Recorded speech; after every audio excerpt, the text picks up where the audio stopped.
Nikukaribishe tena katika somo letu la malezi, na leo natamani tuone juu ya malezi ya kimabavu.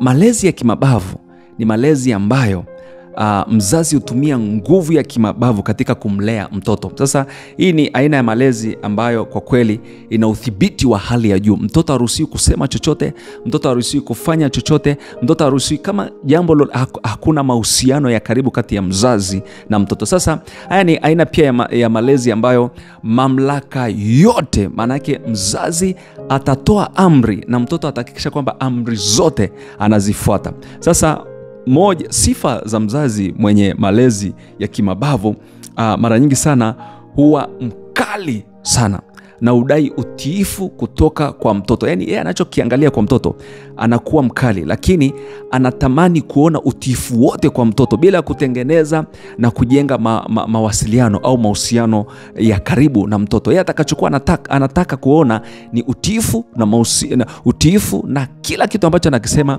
mtoto aweze kufuata. Lakini pia moja sifa nyingine ya mzazi mwenye malezi ya kimabavu, hupenda kuweka sheria ambazo ni ngumu sana kuzifuata. Watoto wanawekewa sheria ambazo kwa kweli wanapata ugumu, na kama kuna chochote cha kuuliza ili kuweza kuwasaidia katika ufuataji wa hizo sheria, hawapewi huo mlango wa kuuliza jambo lolote. Lakini katika hii aina pia ya malezi, huyu mzazi husisitiza utii na nidhamu ya hali ya juu kwa mtoto. Kila kitu, kila jambo katika maeneo yote, huyu mzazi anatamani kuona nguvu ya utii kwa mtoto. Lakini pia mzazi anachotaka kuona tu kwa mtoto wake ni ile hali ya mtoto kunyenyekea na kuwa na utiifu wa hali ya juu sana. Lakini pia malezi haya, mzazi mwenye aina ya malezi haya mara nyingi hajishughulishi na hisia za mtoto. Tulishasoma kwenye masomo mengine jinsi ambavyo hisia za mtoto ni kati ya mambo ambayo mzazi lazima ashughulike nayo. Hisia za mtoto tusema ni kitu ambacho vinakuja ghafla, kama ambavyo unaweza ukajikuta umekasirika ghafla, au umejikuta kuna hali fulani imekupata, au kuna mtu umekutana na changamoto fulani ukaonyesha zile hisia zako. Sasa mtoto pia wana hizo hali. Sasa mzazi mwenye malezi ya kimabavu hashughuliki kabisa na hisia za mtoto. Lakini pia kila tabia mpya anayoiona kwa mtoto hurekebishwa kwa ukali bila kuzungumza juu ya aina hiyo ya tabia ambayo imejionyesha.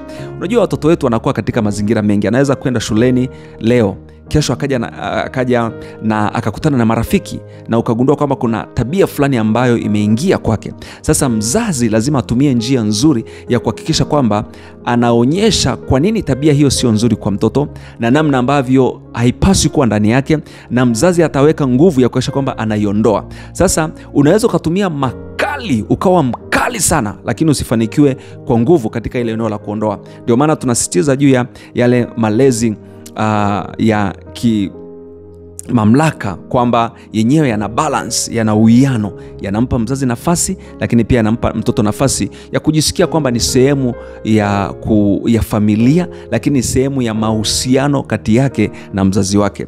Lakini pia moja ya changamoto ya sifa za mzazi huyu mwenye malezi ya kimabavu, mara nyingi haruhusu mtoto kujieleza, hukandamiza hali ya mtoto ya kujieleza.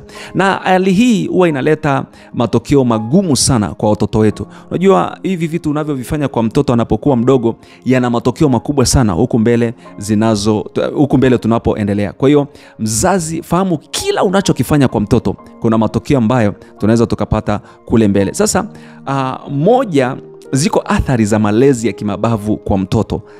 Namba 1, hudhoofisha hali ya kujithamini kwa mtoto. Unajua kuna ile hali ya mtoto kujithamini, kujiona kwamba anaweza, hali ya kujiamini. Sasa malezi ya kimabavu yanapofanyika kwa nguvu sana, hudhoofisha ile hali ya kujithamini na kujiamini kwa mtoto. Lakini pia uhusiano wa jamii huwa duni kwa mtoto ambaye amekuwa katika malezi ya kimabavu, kwa sababu hapati nafasi ya kuingiliana na wengine, lakini anakuwa na mazingira ambayo hana uhuru wa kujieleza. Kwa hiyo sasa anapokuwa mtu mzima anapata changamoto kubwa sana ya kuwa na mahusiano ya karibu na jamii. Lakini watoto hawa wanakuwa na wasiwasi, woga na mfadhaiko kwa kiwango cha juu sana, kwa sababu wameshazoea hali fulani ya kukandamizwa na kupokea kila kitu kutoka kwa mzazi. Sasa mtoto huyu anakuwa na hali hii mara nyingi kwa sababu ni namna ambavyo amekuwa akipata mara nyingi sana. Lakini moja ya athari pia ambao watoto hawa wanapata ni uasi au upinzani.